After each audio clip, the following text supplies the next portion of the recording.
তেজি জীৱ কোন হতে মাধৱ বান্ধৱ নৱধা সমলি নিউক মোক লগতে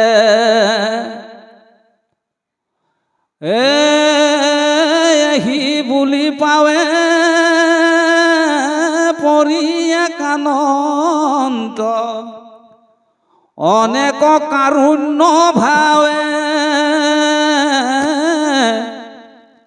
দশু দিশে দুখে দেখন্ত আন্ধাৰ চেতন নাহিকে গাৱে ভকতৰ দুখ দেখি ভগৱন্ত ভৈলন্ত নেত্ৰ জল অসন্তোষে কিছু চপৰাইলা মাথ সংকোচ মুখ কমল।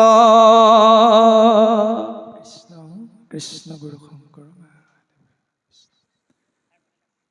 জয় গুৰু শংকৰ সৰ্বগুণাকৰ যা কিৰি নাহিকে উপাম তোহাৰী চৰণকো ৰেণু শত কোটিবাৰ একো কৰোঁ প্ৰণাম তোহাৰী চৰণকো ৰেণু শত কোটিবাৰ একো কৰোঁ প্ৰণাম। জয় জয়তে কৃপালু শ্ৰীমন্ত শংকৰদেৱ পৰম গুৰুজনাৰ দুখানি অভয় চৰণ কমলত সমস্ত জীৱৰ মংগলৰ অৰ্থে আমি ভক্তি সেৱাভাগী নিবেদন কৰা হৈছে।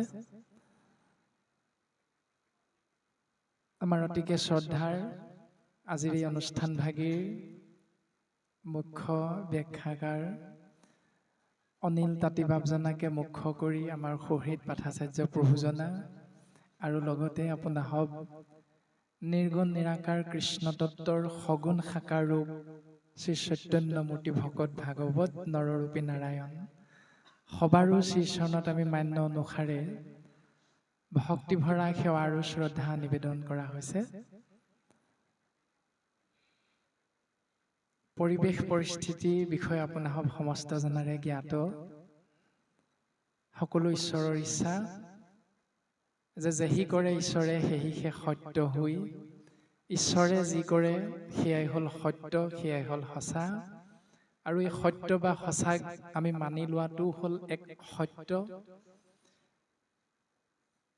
গতিকে বৰ্তমান পৰিৱেশ পৰিস্থিতিত যি জীৱাত্মা স্বৰূপ নৰৰূপী উৰণ বুৰণ গজন ভ্ৰমণ চাৰিমুঠি জীৱ যি অৱস্থা বৰ্তমান সকলোৰে জ্ঞাত। গতিকে সমস্ত জীৱৰ মংগলৰ অৰ্থে পুনশ্চবাৰ আমি ভগৱন্ত পুৰুষৰ দুখানি অভয় চৰণত ভক্তিৰ সেৱাভাগী নিবেদন কৰা হৈছে। বঢ়াৰপো মহাপুৰুষ শ্ৰী শ্ৰী মাধৱ গুৰুজনাৰ এভাগী পবিত্ৰ ঘোষাৰে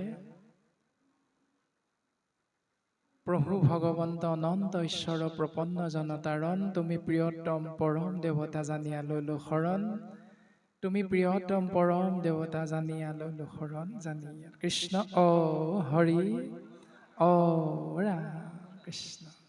আমি আমাৰ শহীদ ৰবীন ছাৰৰ মাত্ৰ বাক্য ৰক্ষা কৰি খন্তেক সময় আপোনাসৱৰ চৰণ দৰ্শন পোৱাৰ মানসেৰে অহা হৈছে। বৰ বিশেষ সময় আমি ইয়াত থাকিবও পৰা নাযাব,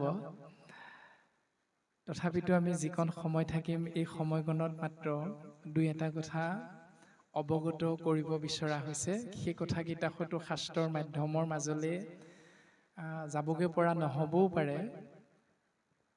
পৰিৱেশ পৰিস্থিতিৰ লগত আমি দাস হিচাপে মাত্ৰ প্ৰথম এটি কথা অৱগত কৰি দিব বিচৰা হৈছে যে বানপীড়িত বাপ আইসকলৰ সাহাৰ্যাৰ্থে আপোনাসৱ কোনো বাপ আয়ে যদি সহায়ৰ হাত আগবঢ়াব বিচাৰে তেতিয়াহ'লে আমাৰ লগত যোগাযোগ কৰিব পাৰিব, নতু আমাৰ একাউণ্টত বা আমাৰ হাততেই যি পাৰে আপোনাসৱে আগবঢ়াই দিব পাৰিব। বয় বস্তুৰ পৰা আদি কৰি টকা পইচালৈকে যাৰ যিমানেই ইচ্ছা তেনেকৈ দিব পাৰিব। আমি এইকেইদিন তাৰ লগতে ব্যস্ত হৈ থাকিব লগা হৈছে। আৰু আমাৰ নিজৰ গৃহও আচলতে নিজৰ গৃহ নহয়, তথাপিতো বাস্তৱ পৃথিৱীখনত আমি প্ৰত্যেকেই সেই বুলিয়ে ভবা যায়। গতিকে আমাৰ গৃহ বৰ্তমান 9 দিন হৈছে, ভেটি ওলোৱাই নাই, এতিয়াও পানীৰ তলতে আছে। ভিতৰত একাঠু পানী আৰু চোতালত একঁকাললৈকে হৈছিল, এতিয়া অকণমান শুকাইছে 4-5 আঙুল মান। আৰু আমি 2টা উদ্দেশ্য লৈ অহা হৈছে। প্ৰথম উদ্দেশ্য হ'ল ভকত দৰ্শন, ভকতৰ চৰণৰ সেৱা। আৰু দ্বিতীয় উদ্দেশ্য হ'ল ভাগৱত ধৰ্ম, যে আপুনি আচৰি ধৰ্ম আনকো শিকায়, সেহিহে ভাগৱত ধৰ্ম জানা নিমিৰায়। গতিকে মানৱ সেৱাই হ'ল শ্ৰেষ্ঠ ধৰ্ম, বিপদৰ বন্ধুহে আচল বন্ধু। গতিকে আমি সেই উদ্দেশ্য আগত ৰাখি আপোনাসৱৰ চৰণত সেৱাভাগি নিবেদন কৰা হৈছে। আৰু দ্বিতীয় উদ্দেশ্য হ'ল বৰ্তমান পৰিৱেশৰ লগত যে যিসকল বাপাই গৃহ বৰ্তমান বানত বিধ্বস্ত হৈছে, তেৰা সমস্তই ৰাস্তাই ঘাটে উঠি আছে, কিন্তু ৰাতি কাৰেণ্টৰ বিদ্যুতৰ ব্যৱস্থা নাই বাবে তেৰা সমস্তক হয়তো মহৰ ধূপ আৰু লগতে মমৰ প্ৰয়োজন হয়। সেইকাৰণে আমি সেই বস্তু কেইপদ আৰু লগতে বিস্কুট, চাউল, দালি এনেধৰণে কিবা কিবি বস্তু আমি যোৰহাটৰ পৰা অকণমান লৈ যাবৰ উদ্দেশ্যে এই 2টা উদ্দেশ্য আগত ৰাখি আজি অনুষ্ঠান ভাগলৈ 10 মিনিট আধা ঘণ্টামানৰ কাৰণে অহা হৈছে। আমি ছাৰক কোৱা হৈছিল কথাখিনি। গতিকে আমি ভাগৱতৰ মাজলৈ বৰ বিশেষ সোমাই যাব বিচৰা নাই। সকলোৰে জ্ঞাত ভাগৱত ধৰ্ম, যে উদ্ধৱৰূপী জীৱাত্মাৰ যি মনৰ ভাৱনা পৰমাত্মাৰূপী ভগৱন্তৰ চৰণত নিবেদন কৰিছে। আৰু সেই সেৱাত সন্তুষ্ট হৈ ভগৱন্ত পুৰুষেও পৰমাত্মাই জীৱাত্মা উদ্ধৱৰ দুখত দুখী হৈছে। এই যে দৰ্শন এখনি সুন্দৰ ছবি ভাগৱত ধৰ্মত কৃপালু শ্ৰীমন্ত শংকৰদেৱ গুৰুজনাই দাঙি ধৰিছে, যদি সেই ছবিখন আমিও নিজৰ অন্তৰাত্মাৰ দ্বাৰা যদি মানৱ সেৱাই শ্ৰেষ্ঠ ধৰ্ম বুলি দাঙি ধৰিব পাৰোঁ, সেয়াও ভাগৱত আলোচনাৰ এটি সুন্দৰ মাধ্যম, সুন্দৰ ব্যৱস্থা। গতিকে আমি ইমান দিন ভাগৱত পঢ়ি ভাগৱত শুনি যি শিকিলোঁ, যি বুজিলোঁ, তাৰে এক প্ৰতিফলন বিপদৰ সময়ত আহি পৰিছে। গতিকে আমি প্ৰত্যেকেই সেই ব্যৱস্থাটো যদি পালন কৰিবলৈ কিঞ্চিত মানুহ আমাৰ জীৱনৰ সময় বা অৰিহণা যদি আগবঢ়াওঁ, নিশ্চিত ৰূপত কোনো এটি প্ৰাণীৰ জীৱন হয়তো ৰক্ষা হ'ব। গতিকে আমি সেৱা নিবেদন কৰা হৈছে। উদ্ধৱে কান্দিছে যে প্ৰভু তুমি যদি যোৱা মোকো তোমাৰ লগত লৈ যোৱা। কিন্তু ভগৱন্ত পুৰুষে উদ্ধৱক কৈছে যে উদ্ধৱ তোমাক মই মোৰ লগত লৈ যাব নোৱাৰো। কিয় লৈ যাব নোৱাৰো? কাৰণ তোমাৰ বহুত দায়িত্ব আছে। আৰু সেই দায়িত্বৰ বিষয়ে পদবন্ধে খুব সুন্দৰভাৱে ক'ব যে সংসাৰত যি জীৱৰ কলিৰ কৰাল গ্ৰাসত পৰি নাজল নাথল অৱস্থা হ'ব, আলাইথানিক হ'ব, সেই সময়খিনিত তুমি মোৰ নিৰ্গুণ নাম শ্ৰৱণ কীৰ্তন মহাধৰ্ম জীৱৰ মাজত প্ৰচাৰ কৰি জীৱক ভক্তিৰ মাৰ্গ দৰ্শন কৰি স্বৰ্গ নৰক চেৰাই বৈকুণ্ঠলৈ যোৱাৰ পথ তুমি সুন্দৰভাৱে সমাজত প্ৰচাৰ কৰিব লাগিব, জীৱৰ মাজত প্ৰচাৰ কৰিব লাগিব। যাক আশ্ৰয় কৰি জীৱ এই সংসাৰৰ পৰা সুন্দৰভাৱে এখোজ দুখোজকৈ মোৰ কাষলৈ আহিব পাৰে। সেই উদ্দেশ্যে ভগৱন্ত পুৰুষে সুন্দৰভাৱে সিদ্ধান্ত দিছে। আৰু কৃপালু শ্ৰীমন্ত শংকৰদেৱ গুৰুজনাই এটি সুন্দৰ দৰ্শন আমাৰ বাবে এৰি থৈ গ'ল, যে সেই জীৱ সমষ্ট তোমালোকে শুনাচোন। অ শুনা নৰলোক মহন্ত ৰহুক দুখ দেখাকে নমত ধন জন যত জীয়ন যৌৱন ও জানা সবে অশাশ্বত পুত্ৰ পৰিবাৰ সকলে অসাৰ নাতে কটাতে কমায়া ক্ষণেকে থাকিয়া ক্ষণেকে অন্তৰৈ সৌম্যকে মেঘৰ ছায়া ৰাম ৰাম কেতি ক্ষণে পৰে নৰতনু ইটো জীৱন জলৰেখা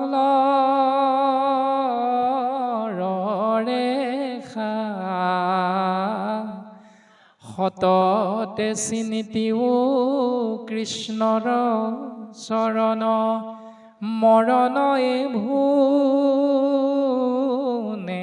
দেখা সেই নৰসমস্ত তোমালোকে চোৱাচোন আমি যাক মহন্ত বুলি ভাবো উদ্ধৱ সেই মহন্তৰো দুখ হৈছে যে পৰমাত্মা ঈশ্বৰ পুৰুষে তাক এৰি গুচি যাব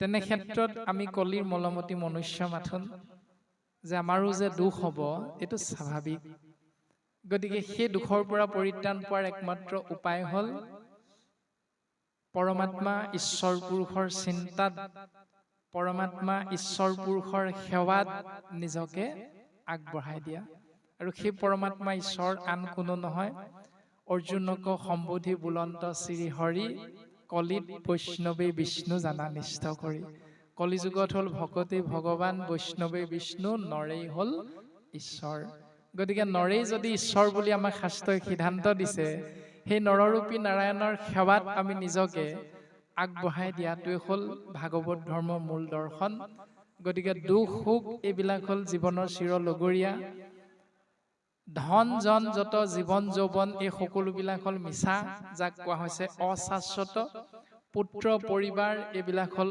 অসাৰ নাটেক তাতেক মায়া মানে ভেলকি বাজিৰ দৰে যে এটা সময়ত ৰাস্তাই ঘাটে যাদু খেল দেখুৱাইছিল কিছু কিছু মানুহে এইখিনি আমি বাৰু ভালকে দেখিবলৈ নেপালো আমাৰ বয়সত কিন্তু দেউতাসকলে দেখিছিল খন্তেক সময় এই ঠাইত দেখাব আকৌ খন্তেকৰ বাবে 2 কিলোমিটাৰ আঁতৰত গৈ সেই ভেলকি বাজি যাদু খেল দেখুৱায় সেইটোকে কোৱা হৈছে যে নাটেক তাতেক মায়া যি খন্তেক সময়ৰ বাবে আপোনাৰ মোৰ চকুত ধূলি দি থৈ গুচি যায় ঠিক তেনেকৈ মোৰ ল'ৰা মোৰ ছোৱালী মোৰ ধন মোৰ সম্পত্তি মোৰ মাটি মোৰ বাৰী বুলি কৈ আমি যিমানে যিমানে সেইবিলাকত লিপ্ত হৈ থাকিম আসক্ত হৈ থাকিম সিমানে সিমানে সেয়াই হ'ল ভগৱন্তৰ মায়া বুলি কৈছে গতিকে আমি নিৰ্লিপ্ত হ'বৰ বাবে যেতিয়াই যেতিয়াই চেষ্টা কৰিম তেতিয়াই তেতিয়াই আমি দুখ সুখৰ পৰা নিজকে বচাই ৰাখিব পাৰিম এই কথাটো উদ্ধৱ মহন্তৰ আগত ভগৱন্ত পুৰুষে আগবঢ়াই দিছে আৰু কৃপালু গুৰুজন বস্তু আমি কলিৰ মলমতি মনুষ্যৰ বাবে এৰি থৈ গৈছে কেতি ক্ষণে পৰে নৰতনু ইটো জীৱন জলৰ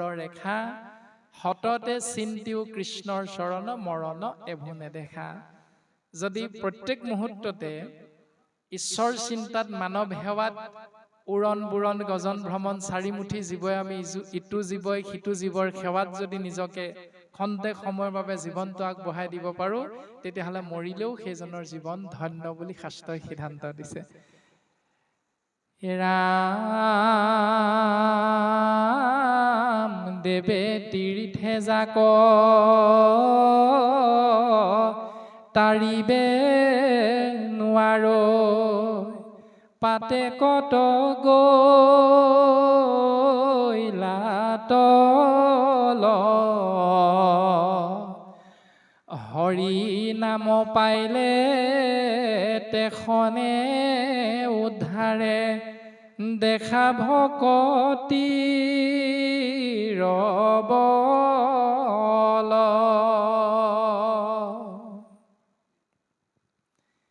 দেৱতাক সেৱা কৰা তীৰ্থক্ষেত্ৰ ভ্ৰমণ কৰা আদি কৰ্মৰ দ্বাৰা জীৱই কেতিয়াও ঈশ্বৰ পুৰুষৰ পূৰ্ণ কৃপাৰ পাত্ৰ হ'ব নোৱাৰে কিন্তু ঈশ্বৰৰ নাম যদি আমি আশ্ৰয় কৰোঁ তেতিয়াহ'লে সেই ভক্তিৰ দ্বাৰা জীৱ এই সংসাৰৰ পৰা সুন্দৰভাৱে তৰি যাব পাৰে গতিকে আমি প্ৰত্যেক ক্ষেত্ৰতে ভাগৱত ধৰ্ম আশ্ৰয় কৰা এই ব্যৱস্থা ভাগৱতে আমাক সিদ্ধান্ত দিছে যে জল পুষ্প ফল মূল খাদ্য দ্ৰব্য যত অন্ন আদি কৰি হবে অৰ্পিব কৃষ্ণত ত্ৰেবে গৃহ ধৰ্মে হিংসা দুখে নপাৱয় কৃষ্ণে একনিষ্ঠ হোৱা মুকুতি সাধয় গতিকে আমি কাৰোবাক কিবা এটা দিবলৈ লওঁতেও কাৰোবাৰ পৰা কিবা এটা গ্ৰহণ কৰোঁতেও যদি আমি ঈশ্বৰৰ নামেৰে সেই দিয়া লোৱা ব্যৱস্থাটো আশ্ৰয় কৰিব পাৰোঁ, তেতিয়াহ'লে সেই হৰি নাম, কৃষ্ণ নাম, জগত প্ৰসিদ্ধ নাম লাজ এৰি যদি আমি দিয়া লোৱা ব্যৱস্থাত আশ্ৰয় কৰিব পাৰোঁ, তেতিয়াহ'লে হৰি নামে পাইলে তেখনে উদ্ধাৰে দেখা ভকতিৰ বল। এয়া হ'ল সহজ অৰ্থত ভাগৱত ধৰ্মৰ দৰ্শন। বাকী শৰণ ভজন প্ৰক্ৰিয়াৰে আমি যি বুজি পাম সেয়া প্ৰত্যেকৰে জ্ঞাত। মাত্ৰ পৰিৱেশৰ লগত খাপ খোৱাকৈ আমি দুই এটি কথা আপোনাসৱৰ চৰণত আগবঢ়াই দিয়া হৈছে। আৰু লখিমপুৰ ঢকুৱাখানাৰ পৰা প্ৰায়সকল বাপাই বান সাহায্যৰ বাবে আগবাঢ়ি আহিছে ইতিমধ্যে। আৰু তেজপুৰ মৰিগাঁৱৰ পৰাও বহু গাড়ী ইতিমধ্যে গৈয়ে আছে ইপিনে। আমি আহোঁতেও যথেষ্ট গাড়ী পাই থৈ আহিছোঁ। আৰু আমাৰ সনামুখৰ ফালে লখিমপুৰৰ 2খন গাড়ী ইতিমধ্যে আহি আছে 3 বজাৰ ভিতৰত আমাক গৌৰীসাগৰত লগ কৰাৰ কথা আৰু বাকীখিনি আমাক দেখুৱাই দিবৰ বাবে তাৰা সমস্ত আমাক কালিয়ে ফোনযোগে যোগাযোগ কৰিছিল। গতিকে সময়ৰ প্ৰতি লক্ষ্য ৰাখি আমি সবাৰো শ্ৰীচৰণত মাত্ৰ সেৱাভাগীহে নিবেদন কৰা হৈছে। বাকী কাৰ্যসূচী আমাৰ অনিল তাঁতীৰ বাবে সুন্দৰকৈ পৰিচালনা কৰিব আগবঢ়াই নিব। আমি সবাৰো শ্ৰীচৰণত মান্য অনুসাৰে পুনশ্চবাৰ ভক্তিৰ সেৱাভাগী নিবেদন কৰা হৈছে। আৰু সময়ৰ প্ৰতি পৰিৱেশ পৰিস্থিতিৰ প্ৰতি লক্ষ্য ৰাখি আমি অনুষ্ঠানভাগী আমি মূঢ়মতিৰ ওপৰত অৰ্পণ কৰা দায়িত্বভাগী আমি মানতে বিৰাম দিয়া হৈছে বুলি সেৱা নিবেদন কৰা হৈছে। কৃষ্ণ গুৰু শংকৰ মাধৱ ৰাম অপৰাধ বিনাশন তজুনাম নাৰায়ণ জানি নামে পুখিলো শৰণ আনগতি নাহিকে মনে অপৰাধ ক্ষমা কৰি তুমি দয়াশীল হৰি মুকৰ ৰক্ষা কৰিছ।